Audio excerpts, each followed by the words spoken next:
Welcome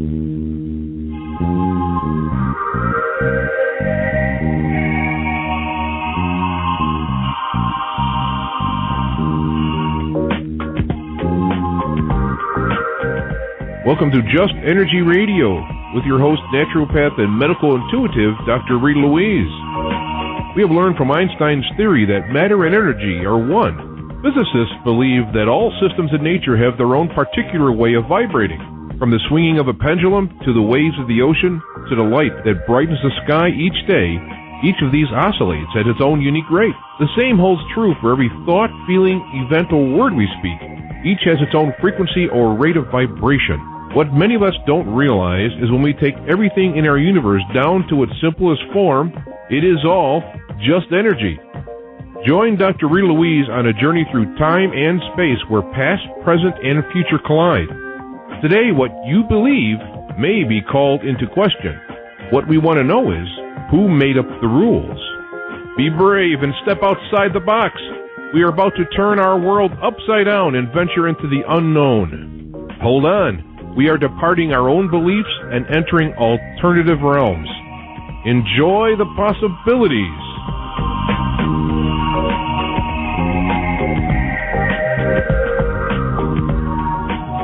Hello and welcome to Just Energy Radio. I'm Dr. Rita Louise, and thank you all for tuning into the show today. Yet another great lineup.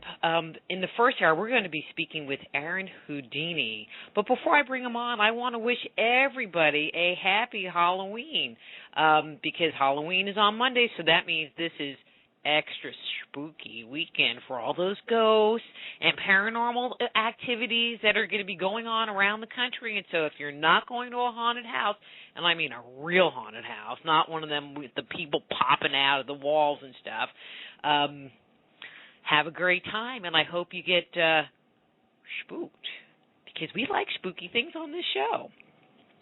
So in the first hour, we're going to be speaking with Aron Houdini, and he has many claims to fame, including being the grandson of the famous magician / escape artist Harry Houdini. And also, he is the only living Houdini, which we're going to talk a little bit about that, because that seems like it might be kind of intense. But Aron has been performing magic for 18 years, 11 of them professionally. Aron's first magic trick was a Christmas present when he was 9 years old. He is the only magician / escape artist to ever escape the United States Marshal Service, but he's escaped from jails, federal prisons, federal hospitals, police, city police stations, sheriff's departments, and many more. I guess they better hope that he doesn't do anything illegal, because he'll just be tiptoeing out the door, I guess. Anyway, so please welcome to Just Energy Radio, Aron Houdini. Hey, Aron, how are you? Hey, how are you? I'm great. Nice to have you on the show. I've been looking forward to getting you on since we got to hang out at the Texas Ghost Show. Yeah. Thanks for having me. Aron, for the listeners that have heard the name Houdini, but maybe can't quite remember exactly who he was, could you just start the show off with a little bit of history as to who Harry Houdini was? Yeah, well, Harry Houdini, you could give a 10-hour on his life and still have plenty to go. He was born in Budapest, Hungary, and his family moved over to the U.S. and lived in Appleton, Wisconsin, where he grew up. There's a museum there still, and I have family still in Appleton. Houdini lived out, they had a really horrible life, very poor. Houdini pretty much went out on the street and done some little rhymes and entertainment for the folks, and they would give him a nickel, and then he run home, and he told his mom to shake him, his magic, and his mom shakes him and outpours all these nickels, and he seen the expression that it gave his mom that he was magic. So he started entertaining. He was circus, sideshow, and he fell in love with magic. he idolized a French magician by the name of Jean-Robert Houdin, Houdin. Houdini, whose family's real last name was White. Houdini's real name was Eric White. And he then, idolizing French magician Jean-Robert Houdin, changed his name to Houdini, adding the I to the end of Houdin, making the name Houdini. He began performing all over Appleton. He didn't go far quick. It was hard work. And eventually, though, he got out, went to New York, began performing vaudeville circuits and circuses. He went overseas where he really became famous. And then he come back to New York and the U.S., pretty much conquering the stage. He also was a fraudulent medium for some time. He was a fake. He worked with Arthur Conan Doyle and his wife. And it wasn't until Houdini saw that he was really affecting people emotionally that he turned the corner. Houdini's mother passed away, and he began debunking mediums, trying to contact his mother, trying to contact the other side. And him and Arthur Conan Doyle actually had it out. Houdini was very, very passionate about what he'd done. He would go in dressed in disguises to mediums and psychics, and he would figure out what they were doing. Always had someone with him, and then he would stand up, take his coat off, and pull his fake mustache off and say, "I'm Harry Houdini, and you're a fraud." And the person with him was almost always with a paper. They would shoot a quick photo, and they would ruin that person's career. They did that because, not because he was going to be a jerk, because he was very passionate about what he was trying to do. And that was, find a way to contact the other side. Now, I took the similar role. I'm not quite as mean to people, not yet anyway.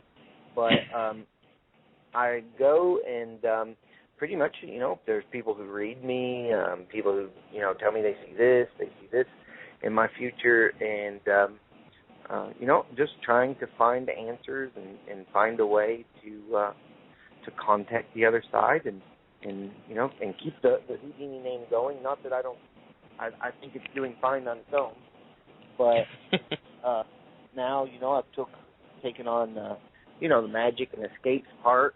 I hold the world record and world championship for the straitjacket escape, and people think until they, finally get to see me in action, they think that's all I do is magic and escape. But I also do the medium debunking and the paranormal debunking. I've took every role that Houdini had and done that, including putting myself through 3 years of Hebrew when I was in college. And how does that relate to Houdini? Oh, Houdini was Jewish, and he spoke and wrote in Hebrew and Russian, including English, and a couple other languages.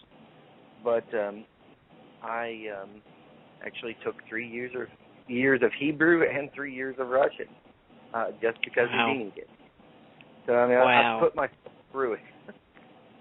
Those are the 3 years. The being upside down on fire is nothing compared to Hebrew class. That was horrible. What? Did you ever get to meet him growing up? I mean, I know that he passed really early, relatively speaking, so I don't know timeline-wise. Did you ever get to meet him? No, he passed long before I was alive, yeah. I have had, I remember as a kid, older family members, telling me stories of seeing him on the stage. And Houdini actually never had any children, so I'm related to Houdini through his brother. His brother was Theodore Houdini, the magician, and in the time, a much more popular magician. Houdini was, just like Houdini, done the escapes and magic. And when Houdini passed away, he left all of his props to his brother Houdini, who began doing, Houdini's escapes and delusions, and was much more popular. It wasn't until, the test of time that people realized there was something that Houdini had done, especially his showmanship that is still not matched to this day. that he was a true showman. But I've had, people along the way, come and say they were in the audience and remember this, or they saw Houdini's brother and they did this. So, but no, he had passed long before I came to the See, I just remember seeing the movie with Tony Curtis and just falling in love with, him and his life and the crazy things that he would do. My God. Yeah, that movie was it's pretty accurate. It's one of the more accurate movies. And Tony Curtis did. I actually got to meet Tony Curtis some years back. He passed away this past year, but it was pretty good. He didn't die the way they had him die, but it was a good movie. And Tony Curtis, lots of weird things about me and Houdini, but Tony Curtis and I share the same birthday. So how weird. Much weirder things than that, but that's one of the weird things. Just one of the anomalies in life. We could go all day on weird things. Bridget and I are actually expecting a baby, and the due date is Houdini's birthday. So I'm talking to you, and I'm getting some people call them God bumps or goosebumps, and it's like all the hair on my body is totally standing on end, and I'm like, that happens to me a lot, but not while I'm doing an interview with somebody. Yeah, I was getting right when you said that. I had gotten some also, but that one there put us in shock. We neither one expected that one for us to do. We were sitting there in the doctor's office, and they said due date, and they gave us March 24th, and I went into total shock. And no doubt. She was like unbelievable. And so that's like one of the more recent. That's probably the craziest thing ever. But that's the more recent thing. I had once done a show for the U.S. Marshals and the FBI. I was teaching on forced thoughts and how Houdini would manipulate a mind and how I done it. And one of the marshals was a huge fan of Houdini. And he'd come up afterwards, and I'd give him a picture and an autograph. And he worked in fraud. He was in a fraud department. I said one of the marshals. He was actually one of the FBI guys. And he worked in fraud, and he went back, and he did, just for fun, he said, he didn't know, something told him to do it. And he had compared my signature with Houdini's, and it was a 99.7 match for signature DNA. And they said that's like impossible. They can't, this don't happen. The closest they get on these DNA things, signature DNA, is like 60.1. So now they're using my signature to say this is the only case that we have where a person's signature has matched another person's signature, and they could not, separate the two. And it just happened by accident. I wasn't even expecting it. So crazy little stories like that. Okay, but I'm still getting the little bump things going on over here. Wow. So what is it like to be the grand nephew? I guess that, I went on one page and I thought you were the grand nephew, and somebody put grandson. So I'm just going to let you know out there, somebody put grandson. But what is it like to be related? I've showed up places and they're like, and they've even said, "Hey, Harry Houdini's here," and I'm like, "No, he's not. He may be in spirit, but and there's been, I've showed up places where, and I've tried to understand that there are psychics and mediums where, those people are just as passionate about what they do as I am about what I do. So that's what helps me understand. But I have showed up places, and people have come up to me and they said, I'm such and such, and I'm a psychic, or I'm a medium, and I'm intuitive, and you are Houdini. You've reincarnated. Do you know this?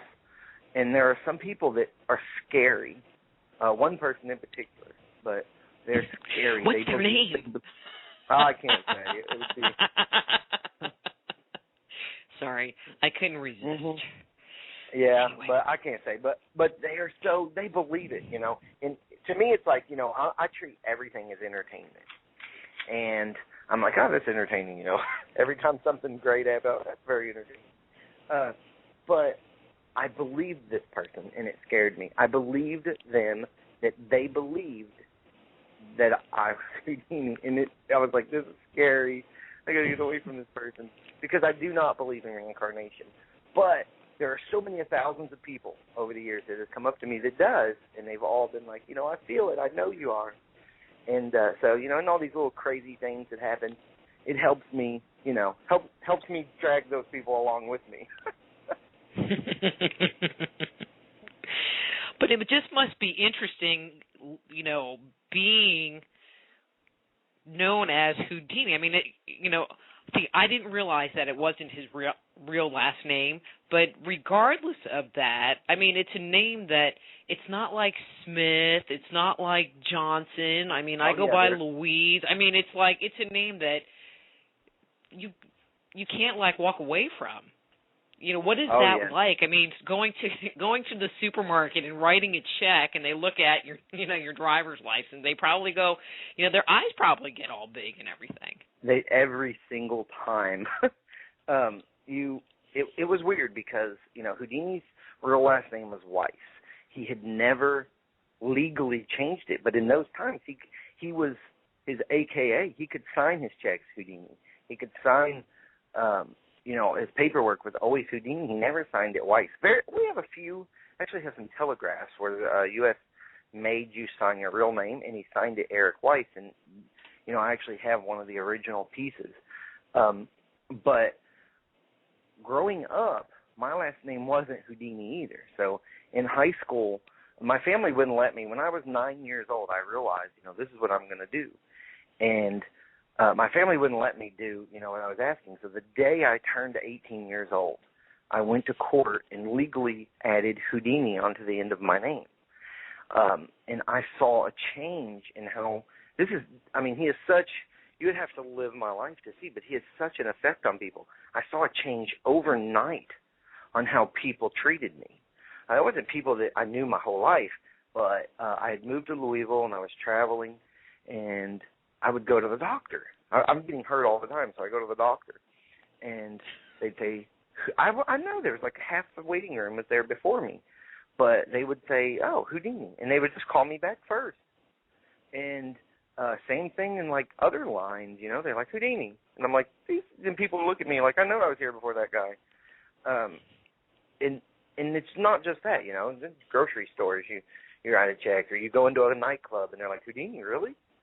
And it's like he was such a name in the world, and especially America, that I'm the only person with that name now. It's a name that he invented, and then I took, and that's through the U.S. Census Bureau. There's nobody else with that last name, at least for about 6 more months. And we are. Do you know so if it's a boy different. or a girl? Not yet. We may find out tomorrow. If not, we'll have to wait till the next one, which will be a month. But we don't know yet. But it's so odd. It's fascinating. But odd is the word that describes it best for me, because I see how people react to a name. They don't know me. I may be the worst magician in the world. They didn't know him. They just know what they've heard. But they react just to a name as if it's, some kind of healing thing, I've been to funerals, and people not know me, and I just go to be with somebody, or to pay respects, and they're like, you're Houdini. And then, people are cheered up, and they're talking, and it's so odd, the power of that name is really unbelievable. It just makes me wonder, from a numerological perspective, what changes you brought into your life by changing that name. Oh, I don't know if you've ever thought to look at that. Oh, yeah, I have, yeah. Oh, yeah. I mean, I would never, ever be, if I just went around with my birth name and was like, I'm performing here. I mean, at some point maybe they're like, hey, this guy, this is a real straitjacket. I dislocate my shoulder on stage to get out of it. The audience sees and hears that. I'm the only person that does that. So at some point, somebody would be like, hey, he's related to Houdini and he's doing this. And, I'm not saying, I had packed houses or anyone at all. But at some point, I have something there that I can do that somebody else can't. But when they say, Aron Houdini, I mean, I could go in there, doing card tricks. And, we're doing a show, a paranormal convention in Michigan in a couple weeks. And they were like, hey, we're going to do a show beforehand at a theater to promote the event. I was like, it's fine. It sells out. And I'm like, nobody knows me, but, they just, it's weird and good, but at the same time, it is so mind fatiguing and just and nerve, and it never dies down. You just think, okay, well, this will be an okay show, but you don't get that opportunity to do an okay show or to feel bad because people expect, Houdini quality things, and I have, you name it, and I've broke it, and trying to live up to that, more than 20 surgeries and way more than 40 broken bones. Doing these things, and people, it's not until something goes wrong. I've been bit by the world's most poisonous snake and put in cardiac intensive care.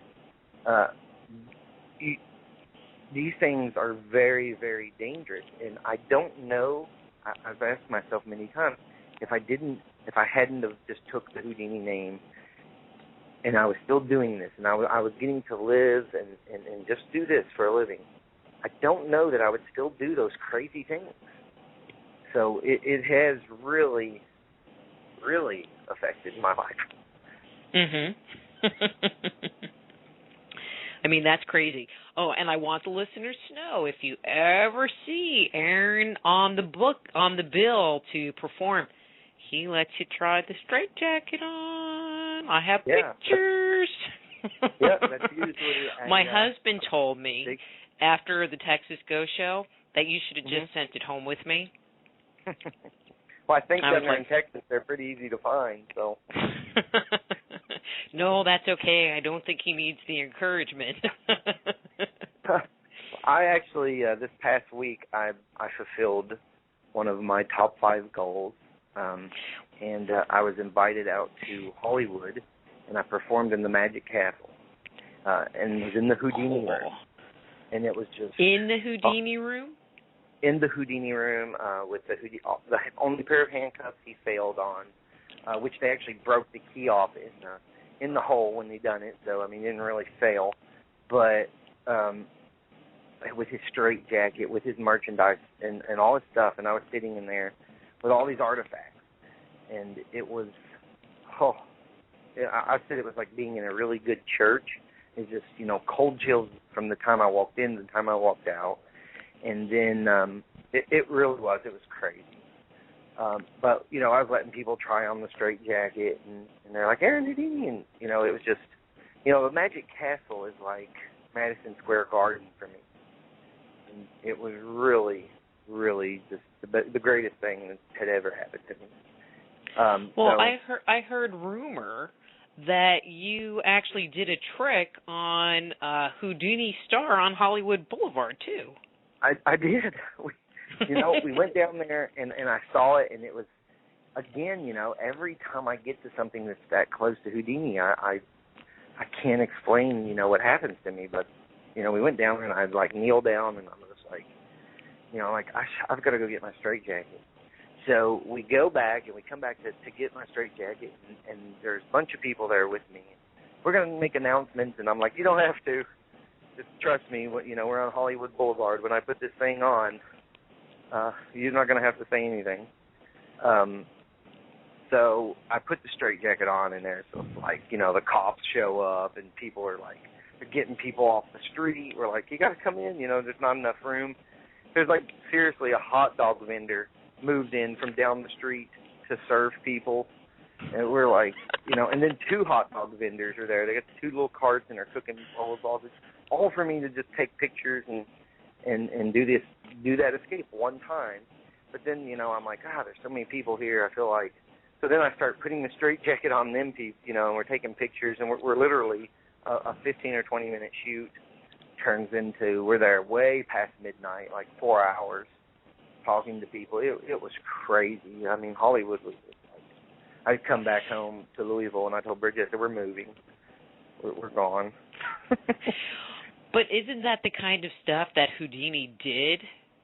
It is crazy, like, hey, wait, I think I'm just going to go hang off the flagpole of a 30-story building. I think I'll just hang off a flagpole, or, crazy stuff. Yeah. So it's, you're following the tradition. I'm trying to the best I can with a TV show. We're working on a TV show, and it's called The Last Houdini. And the idea behind it is we go back and recreate all of Houdini's crazy escapes, and it's done. And we go to the same locations where they're available. The same police departments are locking me up. And in some cases, we're adding some modern danger, where Houdini was thrown off into the Hudson River in a packing crate, chained up. I will also be thrown off in a packing crate with the element of a water moccasin being inside there with me. So that sounds like fun. Yeah, it makes Christmas interesting when I go home. What's that? That's a water moccasin bite. Pay no attention. So how does your family feel about all this craziness? Support. They're supportive. It's very different. I was born in Chicago, and a lot of family in Wisconsin, and all the way down in Mississippi, where my mom's family, a lot of her family's from. But we moved to where my dad's family's from, in a little town called Russell Springs, Kentucky. It's got like 800 people. And most of everybody down there are factory workers or farmers. If you don't want to do one of those two things, you're a priest or a pastor. And when I go home, it's very different. If they see something on TV, it's definitely the front page of the paper. It's, local radio, and then you go home and people want to ask you about, doing this or that. And, so they're supportive, but at the same time, they're like, this guy's weird. So, get a job, you bum. So, it's kind of like, down there, it's the Bible Belt. There's, I think in in the county around, it's called Russell County, there is listed 3,700 people in the whole county, 3,700 people, and there are a little over 350 churches. So, I mean, it is, a one-lane road back home, but, you go home and you succeeded and you're entertaining. They don't think I'm a sorcerer or a devil magician. They understand that I'm an entertainer. So you just get a wide area of different feelings and emotions from my family and my hometown. Cool. I don't think I asked you this, but how did you become interested in the whole magic thing anyway? Actually, it was by accident. The family always, my mom and everybody older, they knew that we were related to Houdini, which was Houdini's brother. And I remember going to family reunions and people talking about it.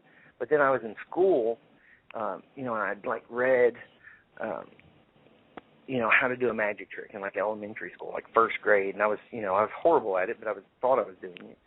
And then, so I was doing magic, and then I got a trick for Christmas, and we went to Opryland, and I got tricks. And it was when I was 9, I had read a book that Houdini was Houdini's brother.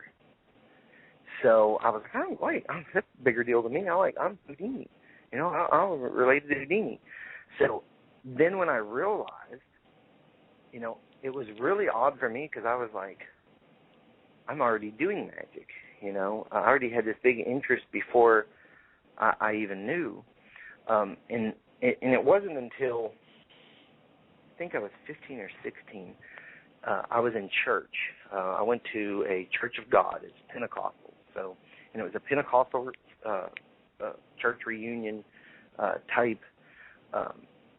We were sitting in the pews, and I remember the preacher, or the guest preacher, he didn't know me. No one hardly even knew anything about Houdini in my family. Most of the locals knew, I'm the kid that does magic tricks. But this guy just stops his sermon and looks at me, and he's like, "You." And I remember thinking, what have I done? I have no idea what he was talking about. I'm not going to be able to answer this. And he was like, "I don't know what it is, but in the future, you are going to affect people." And I remember thinking, what am I going to end up in prison? And he was just like, and you're not going to affect people in the way that I or the pastor is.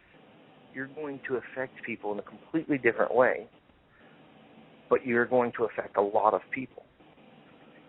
And I remember thinking that day in church, like, what is he talking about? What am I going to do, I didn't know, And it wasn't until years later I had competed. All I wanted to do was I wanted to be the champion in the straitjacket. That's what I always associated with Houdini, and that's what I wanted. And it was the day that I won the straitjacket championship that I remember sitting there thinking, it had all paid off. And I remember remembering that pastor telling me that for the first time since years before. I remembered him telling me that, and I remember thinking, this is what he was talking about. There really is a straitjacket competition? Mm-hmm. I've heard of cooking competitions. I've heard of all kinds of competitions, not a straitjacket competition. Oh, yeah, there's straitjackets, escape artist competition, like who can escape from handcuffs faster, who can escape from, a rope, who can escape from straitjacket, who can escape from hospital bed restraint, police cars. They have a whole competition. Wow, you don't see much talk about that on the news or posted around on Facebook or anything? In the towns, wherever that is at that time, wherever these competitions happen, there'll be, local news. There's not a big following, really. And, there was a big magic convention in Louisville. And there was I think one local news had done something on it real early in the morning. Other than that, there's posters and flyers around town. But there's magic in general. It's like wrestling, You love it or you hate it. And then there's what I do, which is the Houdini. And everybody has a story about Houdini. But if like Chris Angel, everybody watches Mind Freak, then they're all about Chris Angel. But they couldn't tell you anything about, when you watch Chris Angel, there's like 100, you always see them there helping of the world's greatest magicians standing there helping him, and they're writing for his show and helping produce. And, you don't really hear about all those people, or you hear about Copperfield or David Blaine. But, so there's not really, you never hear about anything, especially when there's competitions and big meetings with magicians and things like that. So people kind of pick their favorites, and then they go that route. What about the amazing Kreskin? He's amazing. Who's that? The amazing Kreskin. Kreskin. I've heard that name. You don't know the amazing Kreskin? He's a mentalist. He has ESP and does magic tricks. Oh, I think maybe does he perform regularly? He does. He was very popular in the 70s. He is why I started doing the work that I do, because I wanted to have ESP. And actually, I saw him perform live in the Dallas Metroplex area a few years ago, and I have to tell you, he was truly amazing. He lived up to his name. Check him out. About somebody wrote a book, and he was inside. They talked about him in the book. So I do a few mentalism type tricks. I always explain to the audience this is a trick, but I never got into the full. There's Max Maven. Yeah, Max Maven is one of the world's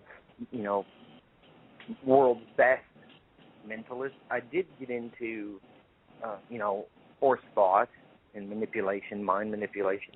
Because I thought it was funny, really. Not because I was that interested in it. It was funny to sit there and to take all these keys and for it to work. It was kind of like real magic. By saying this, I can get this person to do this, and it works. A majority of the time.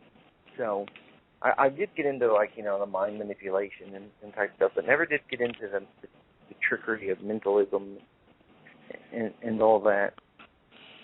It's not a trick, Aaron. It's real. Oh. I've seen it.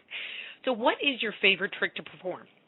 Other than the straitjacket, which we know, other than that one. Yeah, my favorite thing to do is if we're going into town, so when I was going to L.A., I got on the Los Angeles County Police Department's Facebook, and I challenged him. I have all these things that Houdini didn't have. He had to wait till he got out there, and then he'd write them, and whether they show up or not, and then he'd put it in the paper, and they'd show up or not. But I've got Facebook. So I send them this big Facebook challenge and tell them that their restraints are nothing and they could never hold Aron Houdini. If they put me in them and I didn't get out, I would give them $1,000 to whatever charity they wanted, and they could lock me in their jail for 24 hours. If I did get out, I got to keep whatever they were.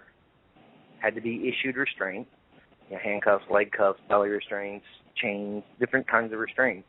Could be anything issued a regulation restraint, but whatever it was, if I got out, I got to keep it. And so that's probably my favorite thing because we have so much fun, and if we're doing a fundraiser or raising awareness for something, that is a monster crowd drawer. They see their local police, locking me up and different things. So that's probably my favorite. It is. It's a lot of fun. Have you ever had to cough up the $1,000? Have I ever had to? Mhm. No. Okay, just checking. Checking. No way. Yeah, I would be I'm going to gnaw my arm off and get out of the handcuffs that way before paying that $1,000. you better believe that I would do that before I didn't escape. And I have in my living room, I have a little glass case with Houdini pictures and stuff I've done. And inside there are different kinds of handcuffs. Handcuffs I've won from FBI, handcuffs I've won from U.S. Marshals, handcuffs I've won from Texas Rangers, and different law enforcement agents, from around the U.S. I didn't even realize there were that many different kinds of handcuffs, like regular handcuffs. I mean, I can understand, like you watch TV and they show the people walking around in jail and they got the wrist things with the chain and the things around the ankles and whatever.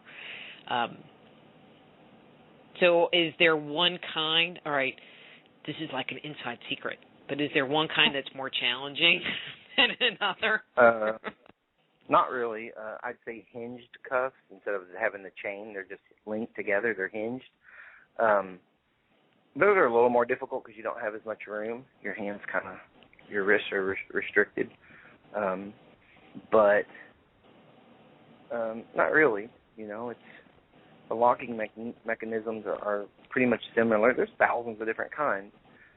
There's some European type handcuffs that are very difficult. There's a key that instead of it just going in and unlocking, it actually is screwed down into it. And it has to screw down it's like an inch into the locking mechanism, and then it finally hits the little tooth to open open the handcuffs. So those are a little more difficult. But, you know, if you're underwater or, you know, your time restrained, you know, it just depends. So when you do the escapes, like if they lock you up in a cell, do you also have to get out of the cell or just the handcuffs, just the restraints? Everything, yeah. That's the challenge, to get out of, you know, one of the things we're working on for the show is Alcatraz. And the whole thing is to escape Alcatraz. Oh, how cool. How I done it. So that's the whole thing. That's very cool. I'll bet, you know, like I said at the beginning of the show, they probably don't want you to ever break a law, so that they would have to lock you up. Oh, yeah, they, you know, we have to get permits and all kinds of crazy stuff to do it, and insurance, you know, fine, we'll put him in our handcuffs, but if he drowns, it's not our fault, you know, stuff like that. But for the most part, you know, when we call it an escape, rest assured that it's real. And if I use the word trick, then, you know that there's a trick behind it. But I'm just saying, I bet the police, you know, think in their mind, you know, well, I hope he never commits a crime, or else he's going to end up here.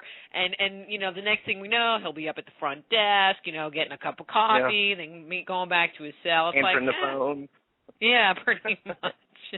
Yeah, I'd go up there and make a phone call and answer some phone. That'd be funny.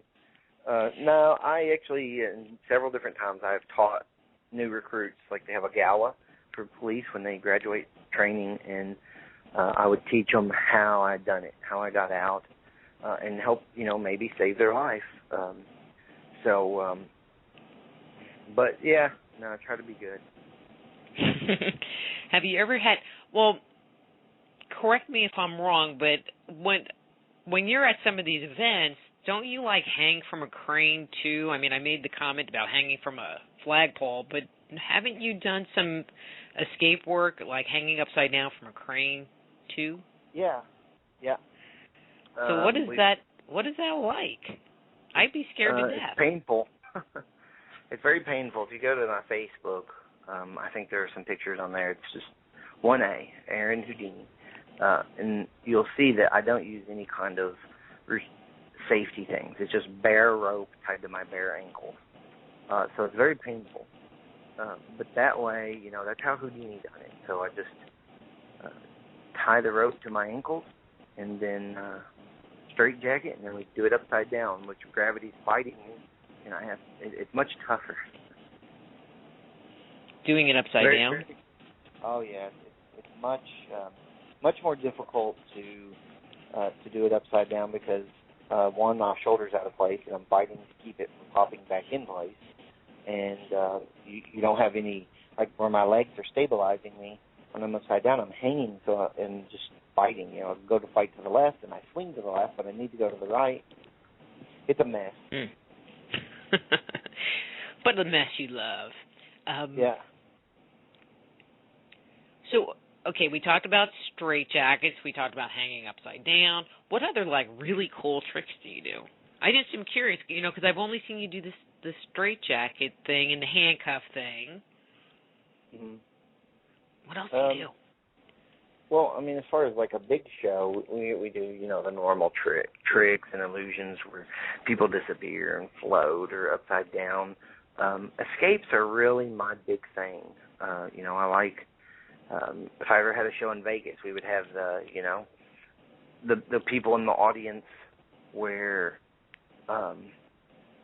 they bring in handcuffs, you know, that I can't escape from. You know, just like Houdini done it. So we have the capabilities of, you know, the water torture cell. Things like that you see on TV and every other magician doing, but I'm trying right now just to keep it real. Mhm. And I think you do a really good job at that. You know, just being a regular person and not all smoke and mirrors like some other people where you're like, okay, so was that real? Was that just like totally a trick? You know. Mm-hmm. I appreciate that. Yeah. You were going to say something? Well, no, you answered. We're good.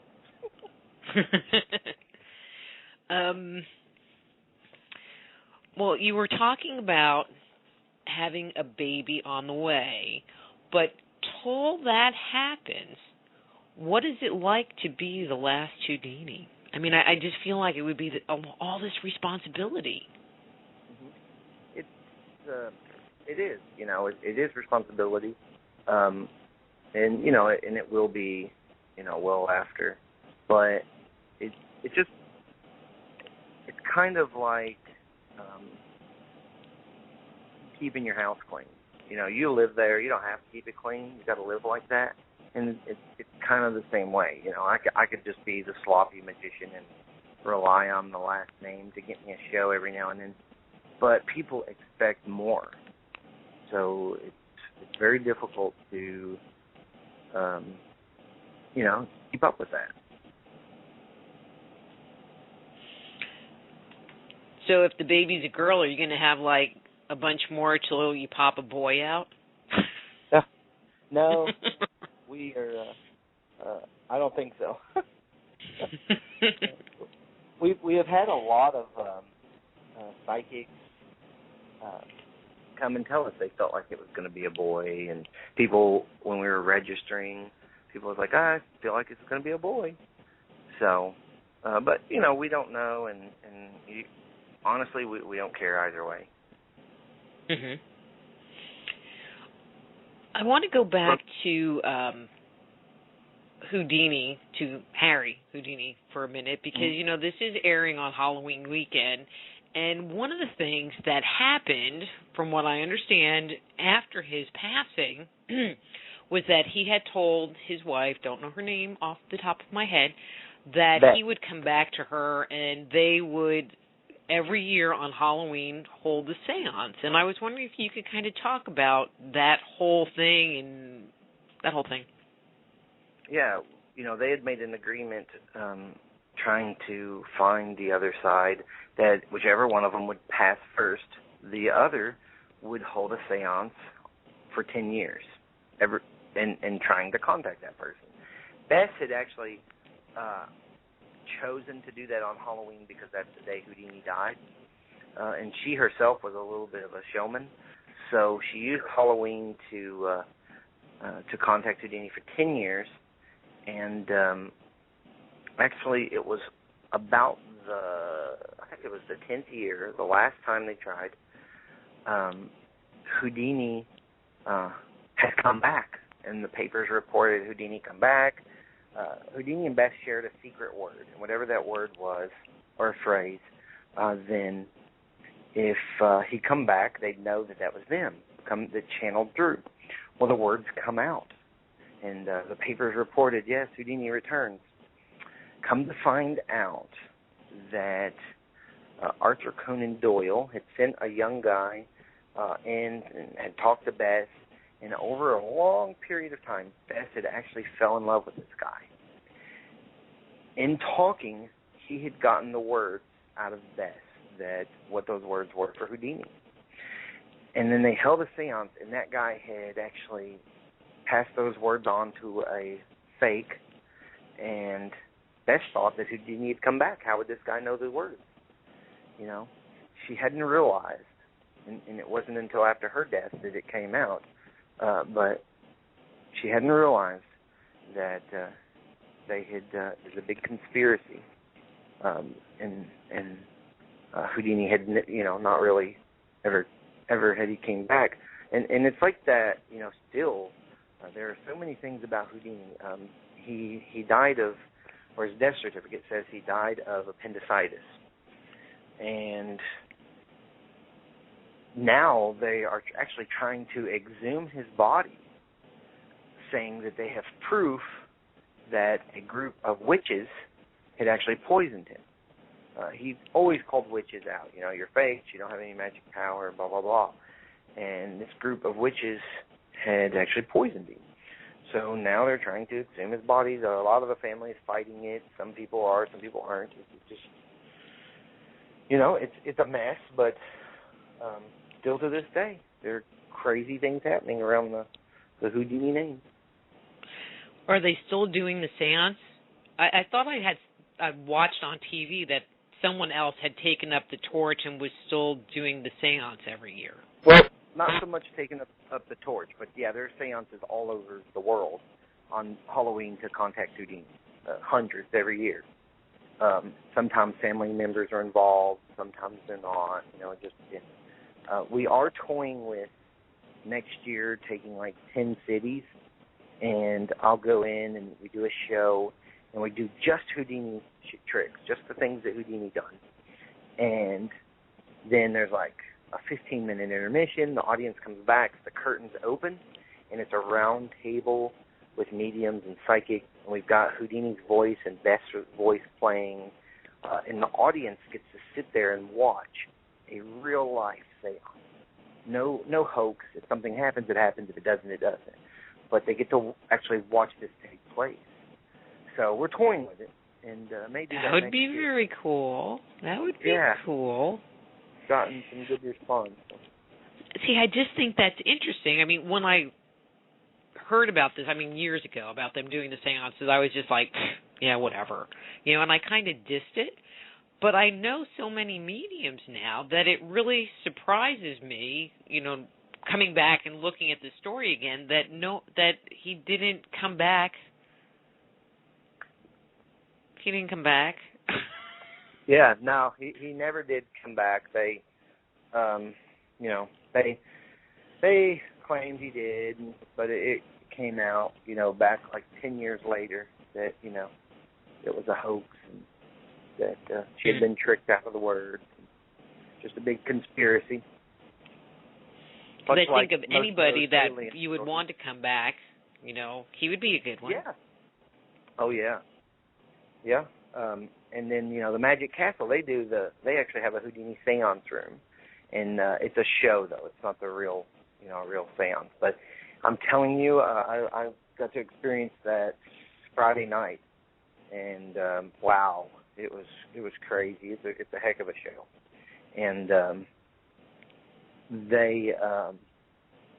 I recommend anyone going through that. But it is really cool. But as to date, no Houdini.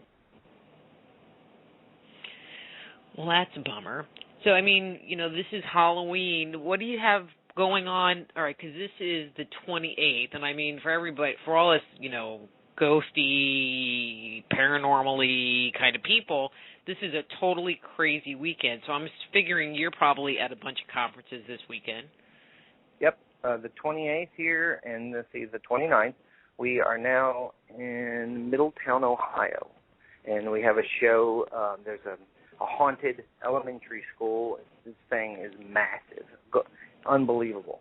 Middletown is just 30 minutes north of Cincinnati, and we are doing a show and a Halloween-type party tonight, and we're doing a little filming with the Booth Brothers, and they're actually at an event close to here, and we were filming, so we're filming.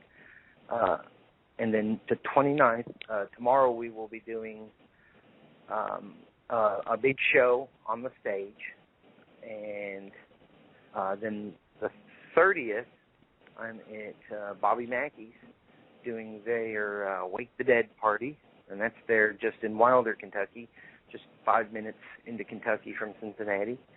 And then the Halloween day is still a surprise. Ooh. But if people want to kind of keep up of what's going on, because you have been just nutty crazy. We're Facebook friends, and I always kind of like keeping track of what you're doing and where you're going, and you have just been everywhere. Yeah, we don't go home. We were just talking about that. We spent 2 days home in a 2-month period, 2 days. So we are pretty much everywhere until I find out about this show, the TV show thing.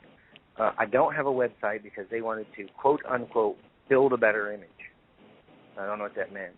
But until then, I've begged to keep my Facebook, and I always post the shows on there. They can catch me on different episodes of different ghost shows, this season. And then I was on Discovery Channel's Auction Kings. And so, just they everywhere. They auctioned you off? They auctioned me off. They actually had some Houdini merchandise. and they're about to auction it, and I go in and authenticate it and talk about it. That's cool. Yeah, pretty cool stuff. Okay, and then like in November, I mean, any big stuff? I mean, I know that, right at this time, and leading up to Halloween, it's always crazy, but any stuff happening in November or anything else you want to bring up, because we have about a minute or so. Well, the easiest thing is, I have shows in, there's a show in Chicago, in New York, and I'm trying to go back to L.A. the middle of November, and then I'm trying to keep Thanksgiving to Christmas as open as possible so I can, do some things. If we're shooting the show, that's not going to happen. But the easiest way to keep up is Facebook and Twitter. And probably even Twitter, because Facebook, like if millions of people hear the show and then they all go to Facebook, you might max out on friends. But Twitter, yeah, you can have unlimited. Like a gazillion. Yeah. So I actually just redid my Facebook. So we had so many people. I was like, who are these people? And I was like, if you're truly my friend, then refollow me, because we redid it and put some other things on there. And we just started they have the pages where you can like. So we just started one of those also. So right now there's a few spots left. Come quick. Okay, so that's Aron Houdini on Facebook. What's your Twitter thing? Aron Houdini. Yep. Aron Houdini. ARON. And then it's HOUDINI? Yep. I even spelled it right and everything. Aron, I'm going to let you go. And thanks so much for coming on. And I'll just keep posting on the Facebook thing to find out all the juice about the baby. Cool. Thank you. Well, thank you, and you have like a totally awesome Halloween weekend with, all the little spooky stuff. I love Halloween because it is spooky. Yeah. And I will talk to you again soon. All right. Okay? Thank you, Pam. All right. You be good. Okay. See ya. That was Aron Houdini. His Facebook is Aron Houdini, as well as Twitter, the best way to keep informed of what's going on. I'm Dr. Rita Louise, and we'll be back after these words from our sponsors.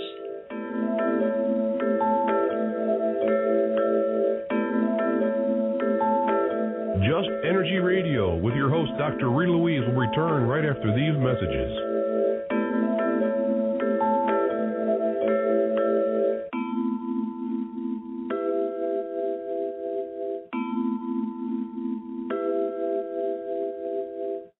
Go deep inside yourself and venture into the realm of the unconscious mind with my Meditating on the Kabbalah